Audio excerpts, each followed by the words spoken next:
नमस्कार, आप देख रहे हैं खबर दोपहर और मैं हूं आपके साथ विभा उपाध्याय। महंगाई के खिलाफ बिहार में विपक्षी दल प्रतिरोध मार्च निकाल रहे हैं। प्रतिरोध मार्च की अगुवाई आरजेडी कर रहा है और राबड़ी आवास से पूर्व मुख्यमंत्री राबड़ी देवी ने हरी झंडी दिखाकर इस रथ को रवाना किया। तेजस्वी यादव रथ पर बैठे थे और तेज प्रताप यादव रथ को ड्राइव कर रहे थे। विपक्ष के प्रतिरोध मार्च में बड़ी संख्या में लोग शामिल हो रहे हैं। तस्वीरें आपके टीवी स्क्रीन पर उस प्रतिरोध मार्च की, जहां पर इस रथ पर सवार नेता प्रतिपक्ष तेजस्वी यादव आपको नजर आ रहे होंगे और बड़ी संख्या में लोगों का जुटान भी आपको नजर आ रहा होगा।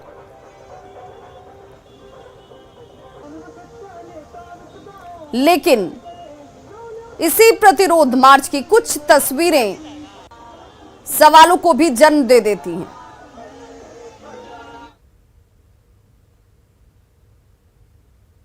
परेशान है महंगाई, बेरोजगारी, भ्रष्टाचार से, और जितना इन लोगों की संवैधानिक संस्थाएं हैं जो खिलौना बना रखा है, इससे सभी लोग परेशान हैं। खास तौर पे बिहार में बाढ़ और सुखाड़ से किसान परेशान हैं। तो तमाम ऐसे जन सरकार के जो मुद्दे हैं, इसको लेकर के आज हम लोग जनता के बीच आए हैं और जनता का समर्थन आप देख सकते हैं। पीछे 5 किलोमीटर तक आप देख सकते हैं, दोनों लेन में चारों ओर, आगे सगुना मोड़ से डाक बंगला तक के हम लोगों का मार्च है, प्रतिरोध मार्च। और इसमें जनता का, खासतौर पे नौजवानों का साथ मिल रहा है। इन लोगों ने नौजवानों को, किसानों को छलने का काम किया, ठगने का काम किया है सबसे पहले।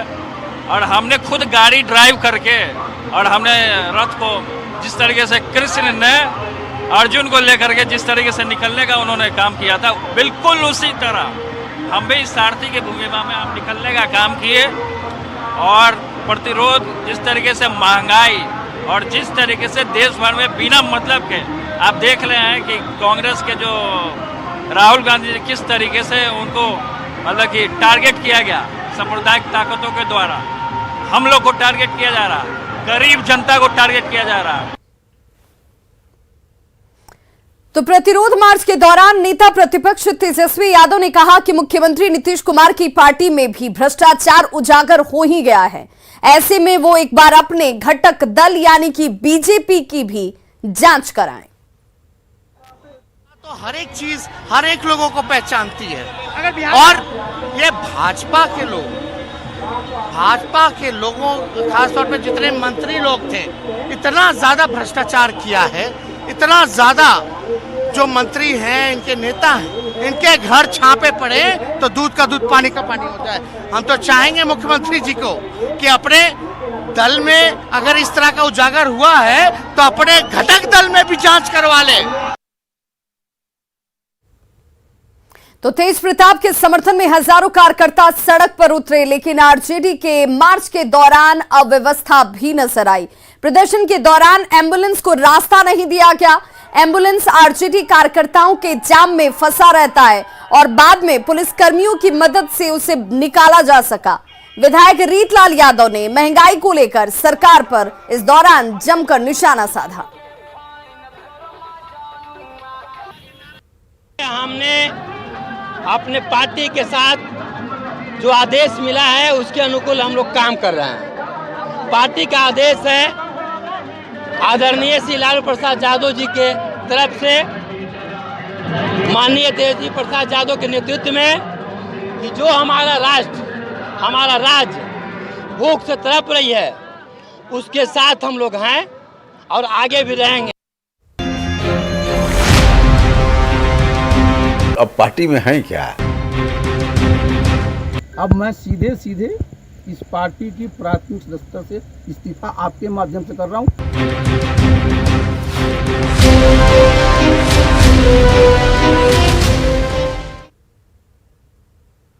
तो बिहार में सचमुच क्या कुछ बड़ा होने वाला है। और इस बीच बड़ी खबर राजधानी पटना से, जहां पर मुख्यमंत्री नीतीश कुमार ने बैठक बुलाई है। आरसीपी सिंह के इस्तीफे के बाद यह महत्वपूर्ण बैठक मुख्यमंत्री नीतीश कुमार की तरफ से बुलाई गई है। मंगलवार को सभी सांसदों को इस बैठक में मौजूद रहना है। सांसदों को पटना आने का निर्देश दिया गया है। कल शाम तक पटना आने का निर्देश इन तमाम सांसदों को दिया गया है। अध्यक्ष ललन सिंह भी इस बैठक में मौजूद रहेंगे। पार्टी के सभी सांसद इस दौरान शामिल होंगे।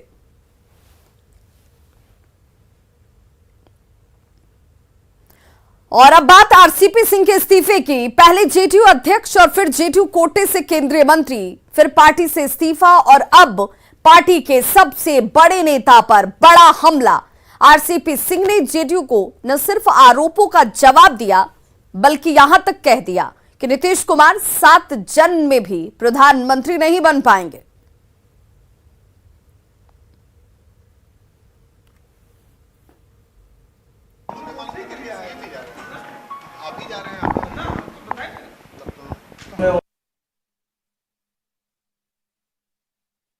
तो जमीन खरीदी में भ्रष्टाचार का आरोप लगाकर जेडीयू ने आरसीपी सिंह पर हमला क्या किया। आरसीपी सिंह ने जेडीयू पर करारा पलटवार कर दिया। नहीं, पहले तो उनका पक्ष क्या है आ जाए, उसके बाद ही हम अंतिम निष्कर्ष पर पहुंचेंगे और फिर कुछ बताएंगे। बाकी विपक्ष क्या बोलता है कब, उससे इस विषय का मतलब नहीं है। क्या करोगे इन लोगों का झोला ढो करके? यहाँ तो जितने सब झोला, पहले जितना लोगों को देख लीजिए चुनाव में खिलाफ काम किया, सब लोग महिमा मंडित हो रहे।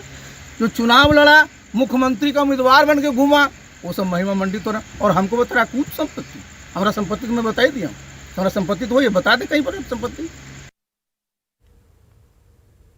तो आरसीपी सिंह ने जेडीयू पर सिर्फ पलटवार ही नहीं किया बल्कि जेडीयू को टाटा बाय बाय कह दिया, यानी पार्टी की प्राथमिक सदस्यता से इस्तीफा दे दिया।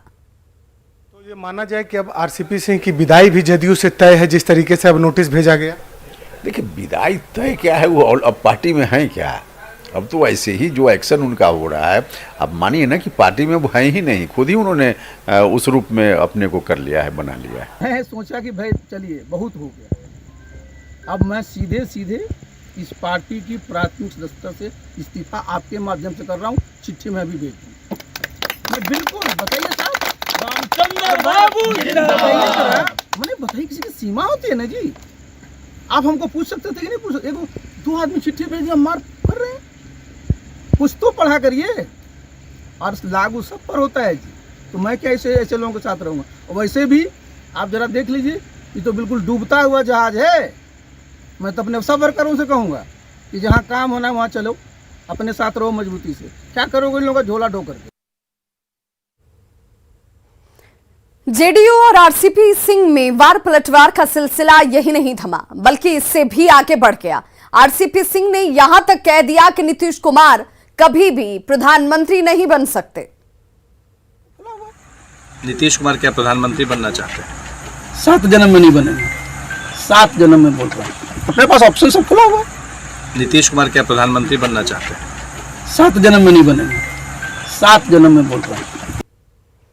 जेडीयू से आरसीपी सिंह के इस्तीफे के बाद बिहार में सियासी घमासान भी शुरू हो चुका है। जेडीयू ने आरसीपी सिंह पर निशाना साधा तो बीजेपी ने इसे जेडीयू का आंतरिक मामला बता दिया।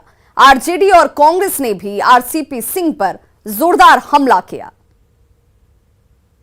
लेकिन सार्वजनिक जीवन में अगर आरोप लगे हैं तो उसका बिंदुवार जवाब देकर हम पार्टी छोड़ने का फैसला करते तो बात समझ में आती। इसका मतलब दाल में कुछ काला है। और क्या से क्या कह दिया, कहा कि 7 जन्म में प्रधानमंत्री नहीं बनेंगे। तो जन्म और पुनर्जन्म के नए विशेषज्ञ राजनीति में आए कि मनुष्य का पुनर्जन्म होता है, 7 जन्म होता है। तो वर्तमान जन्म में तो कभी माननीय मुख्यमंत्री जी ने कभी तो नहीं कहा कि हम प्रधानमंत्री बनेंगे। ये आरसीपी सिंह जी और जनता दल यूनाइटेड का मामला है, इसमें हम लोग का कुछ मतलब नहीं है, कुछ इसमें बोलना उचित नहीं होगा। लेकिन किसी भी दल में राजनीतिक सूचिता जरूरी है और आरोप प्रत्यारोप चलते रहते हैं। इसका सही और गलत का मूल्यांकन करने वाला कोई दूसरा कोई है। ये आरसीपी सिंह जी हो सकता है नई पार्टी बनाए, जैसा कि वो कह रहे हैं, बना सकते हैं। तो हो सकता है वो नई पार्टी बनाए, हो सकता है वो नई पार्टी बनते ही सबसे पहले भाजपा का समर्थन करे। हो सकता है कि ईडी के अफसर रोज उनको सलामी ठोके और कुछ और जमीनों के पते बताएं कि आप ये जमीन भी खरीद लीजिए। कल तक नीतीश कुमार जी को प्रधानमंत्री मटेरियल बताने वाले आज कह रहे हैं कि वो 7 जन्म में नहीं बन सकते। तो सच्चाई तो यही है कि अगर नीतीश कुमार जी नहीं होते तो आरसीपी सिंह जी कभी भारत सरकार में मंत्री नहीं होते। आरसीपी सिंह जी क्या बोलेंगे? वो तो आरसीपी टैक्स लगा करके और पूरे बिहार को लूटने का काम किए हैं।